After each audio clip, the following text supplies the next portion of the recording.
What makes a young, vibrant, beautiful and multi-talented lady with very brilliant prospects choose to create the center of her operations on a refuse dump? What inspires her passion to help the vast number of street children who have come to know the refuse dump as home? In an economy that has been and still is brutal on everyone's wallet, what kind of individual makes a deliberate choice to give her money, time and talent as a price for a better future for another?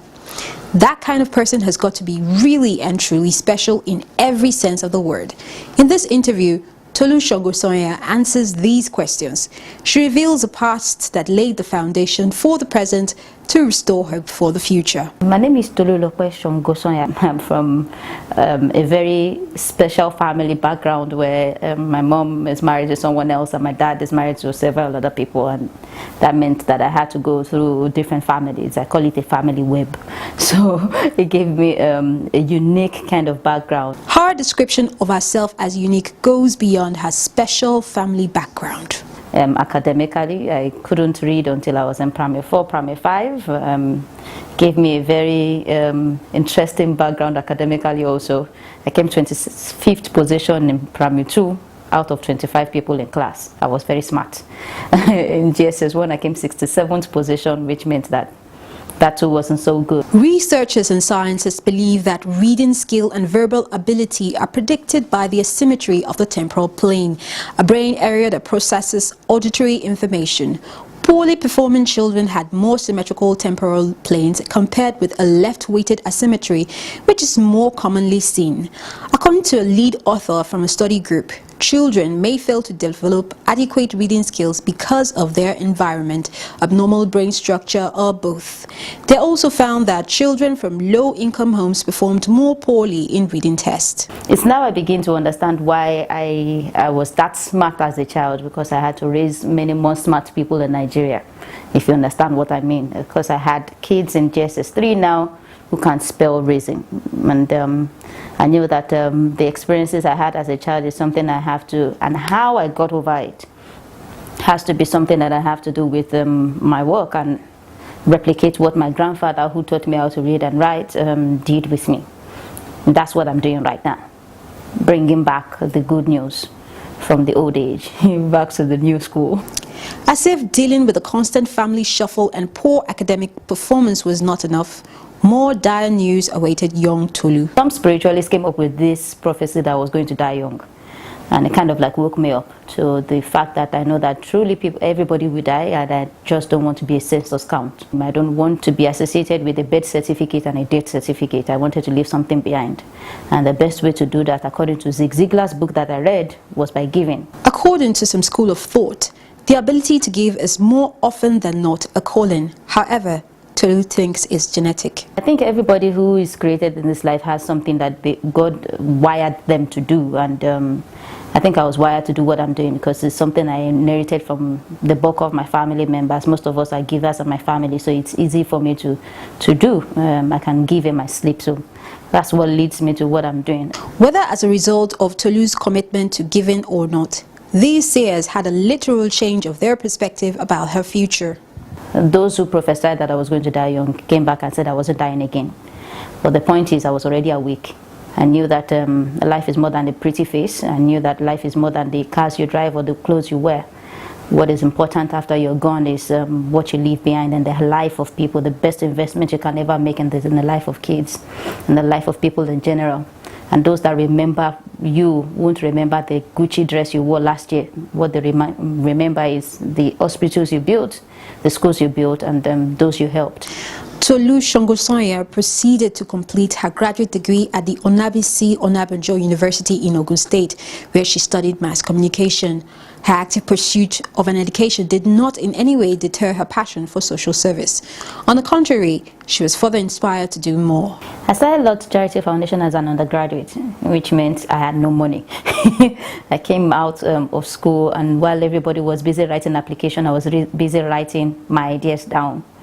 I'm a very creative person, and I'm gifted by God. I see possibilities out of the impossible situations in Nigeria. I create solutions from problems. So, with this not so common perspective, Tolu lived a life of giving and caring for the less privileged. On her birthday or any festive occasion, she'd take a group of street children on fun trips to celebrate with them. This trend continued until she stumbled into this estate where people run their normally daily routine on a dump site. In 2008, I got into the community called Dustbin Estate, where people live on refuse dump.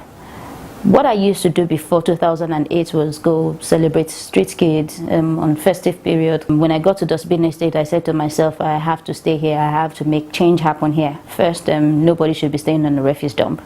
Secondly, we need to prepare a future that Nigerians can't see yet, and I know it's very possible.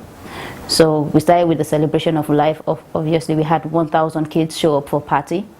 And then February after that, we started the LOTS literacy classes, which is a free literacy classes on the refuse dump. And only 25 kids showed up out of the 1,000 kids. So I said to myself, we have to add some benefits to education.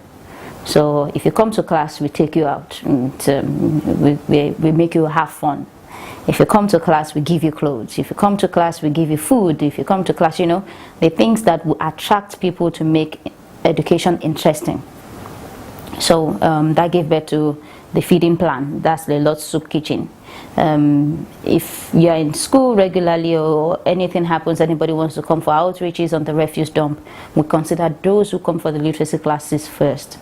And after we've done that, 75 kids came up. Out of them, almost tripled the class. And then since then, it's been on the increase. So we do lots of literacy classes now. We do health outreaches now. We do soup kitchen now. We have Fun Day, which is a project lot where kids go out and have fun with. The LOTS charity, which is an acronym for Love on the Street, seeks to improve the plight of children living around Ajeromi Ifelodu, popularly known as Dustbin Estate, under the Ajegunle constituency of Lagos State. Right now, according to the facility I have, I can't take any more than the 125 and those on the waiting list, which is 40 of them, if not more right now.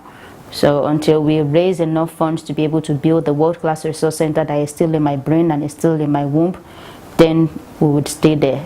After that, we expand and be able to take more. We are only taking care of like not up to 10% of those staying on the refuse dump.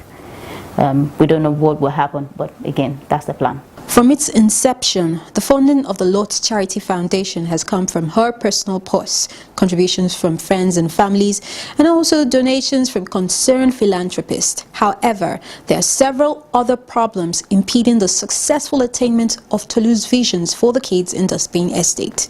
There's this thing about men in Africa. I don't know if it's a problem that is all over the world. You go meet people for funding, and the first thing they see is they see you as a sex object, not the content in your brain. It's something that is really challenging. And then you now have some cultural practices that are archaic, that are still working in Africa right now. And in Nigeria especially, this issue of omonile, I have issues with omonile right now. Setting up offices in a community where people live in extremely filthy conditions, a community that once upon a time was a popular breeding ground for miscreants and morally decrepit individuals, in simple terms, a slum that has been generally looked down upon.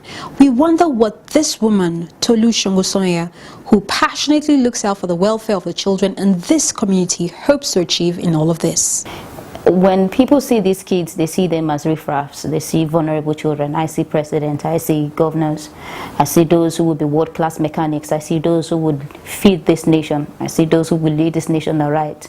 So what I'm doing is I'm preparing food soldiers for Nigeria to see the change and create the change that we've always hoped for. And the best way to do that is by catching them young. And that's why we're starting from childhood. So they already are equipped to be quality leaders, 7-star performers in leadership in whatever field they find themselves. That's what they will do. Watch out for those kids. We're on the lookout, Tolu, and we wish you the very best, having every single bit of confidence in the fact that you will achieve what you have set out to achieve with God on your side. You're really one special lady.